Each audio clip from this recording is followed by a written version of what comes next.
आलू आसी काली आली आसुची मु भाबुची आलूर प्रोग्राम बेसी दिन रहइबो नाही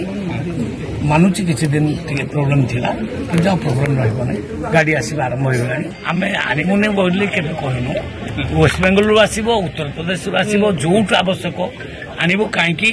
ना आमे कंज्यूमर रो बेनिफिटटा कंज्यूमर रो आउ सुविधाटा काहे कि से गाड़ी छेकुचंती कहीं असुविधा पकाउछन्ती बेपारी मानक मु जाननी कि भाई कही भौणी एमती करथिबे से कथा अलग हेतिबो आलू रे आमे सेल्फ सफिशिएंट नुहे ये राज्य रे आलू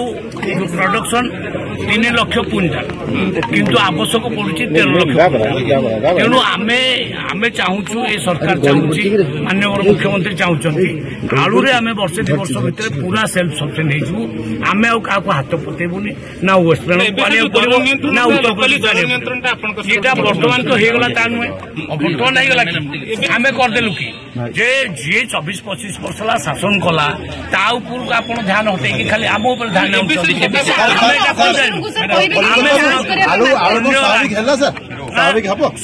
दिने अधे भितर ऑफिसर में चढ़ाव करेंगे सर चढ़ो हो आज्ञा